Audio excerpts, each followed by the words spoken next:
Nowhere in here is there anything about the battlefield other than Russian attacks. So I think that says a lot about what's going on. But Scott, if you could give analysis, because I take it that a lot of the actions, behaviors, and reactions from Donald Trump's administration, Donald Trump, NATO have something to do with this. My understanding, based upon conversations with people who were at the front line and some other anecdotal information, is that the Russians are losing 150, 200 dead a week. That's a lot. I understand that 200 dead a week broke the back of the United States during the Vietnam War. So this is not a insignificant number. And, so we're looking at the Russians, dropping 600 to, 800 men a month. A lot. That's bigger than a battalion. But that ain't 20,000 a month. The Ukrainians are suffering, depending on where you're at, they're dropping on a daily basis close to 1,500, 2,000 guys, dead and wounded, a day.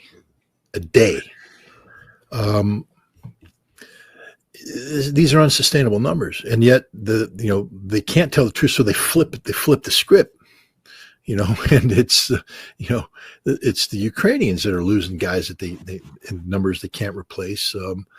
And what's happened here is that the Ukrainians are actually at a juncture right now where they don't have enough troops left to, even with the recruitment they're doing. And just so everybody knows, not everybody who gets sent to the front line is getting popped on the head. The vast majority of Ukrainian troops that are being, mobilized are being mobilized in a normal fashion. They show up, they get processed, they get trained, and they get to the front lines. But the Ukrainians don't generate enough forces to replace the casualties.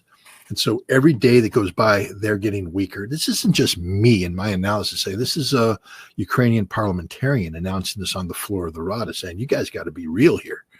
We can't replace our losses. We get weaker every day. The Russians, on the other hand, get stronger every day because, yes, they're suffering losses, but they're recruiting far more people. It's not even, and so not only are they replacing the losses at the battlefield, but they're beginning to assemble, viable reserves, hundreds of thousands of men, which give them great flexibility when the time comes. But this allows Russia to maintain pressure. Ukrainians are very capable soldiers. They're better than anything NATO's got going right now. Even the United States Army couldn't do what Ukraine's doing on the battlefield. Couldn't survive the way Ukraine's surviving. I'm sorry, U.S. Army. That's just a statement of truth. They're battle hardened. They have sound small unit leadership, and it's certain areas when they have good middle management and senior leadership, they can stop the Russians from advancing. And given the right equipment, they can launch counterattacks to push the Russians back. Guys, that's not the end of the world. You have studied military history. You do know that even when the United States was beating the Nazis in April of 1945, if you read the unit diaries, 1st Battalion, 460th Infantry made an assault in here, but were counterattacked by the Germans and forced to fall back a kilometer and a half. Yeah, that's war.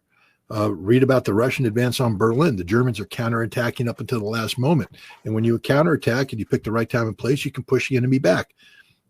So the Ukrainians have the ability to stop the Russian advance in certain areas and launch counterattacks to push the Russians back. But they can't do that because in order to assemble those forces, they have to rob Peter to pay Paul. And we're at the point right now where if the Russians in the vicinity of Pokrovsk, the Russians stopped doing the frontal assault because the Ukrainians brought in troops. But where the Ukrainians brought in the troops, there's no troops to replace. They have to thin it out. And then the Russians just simply shift over, begin to advance. This is what's happening. They're creating an encirclement by advancing on the flanks. I think the left flank, the southern flank, is sort of stopped right now, and so now they're making all the progress here. If the Ukrainians shift their forces up north, then the south will make it, and then when they shift to both, cover both wings, the center will advance. It's just the way it works, and it's happening all up and down the front line. The Ukrainians pulled some people out of the Zaporizhia area to come up and reinforce. The Russians started advancing to Zaporizhia. Can't stop them. We need to stop them in Sumy, so we pull people out of the Kupiansk area. But now the Russians are moving on Kupiansk. Wherever they pull people out to plug a hole, the Russians advance. That's the advantage that they have, and they're advancing at a greater rate of advance than they have at any time. The Russians still aren't doing the full up, big arrow stuff. The Russian attacks, I think I've described this before. I'll just go through one more time.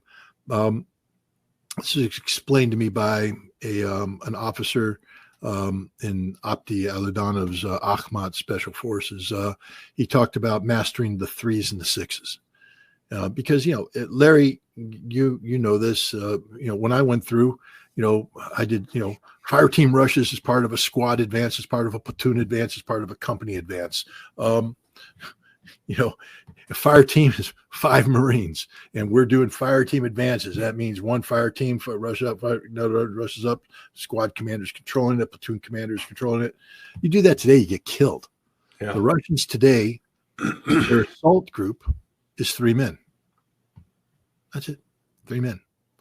They're supported by drones and everything. They got a drone overhead. They got artillery coming in. They got a drone team.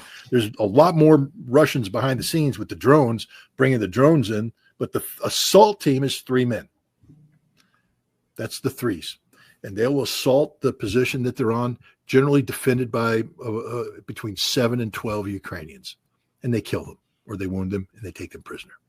And as soon as that assault team can fail, they get killed, they withdraw. All right, you lost 3 guys. But generally speaking, the assault team will take the position, and then the 6s come in. The 6s are the men that rush forward to consolidate that position. Now you get 9 guys on target, you dig in, and you wait until the next assault. But that's what we're doing. We're talking about 3-man assault teams all up and down the field, assaulting a position, supported by drones and fire support. When things go south, you lose 3 guys. The reason why I want to emphasize this point is, do you know how many defeats the Russian would have to, have doing 3s and 6s to lose 20,000 guys a month?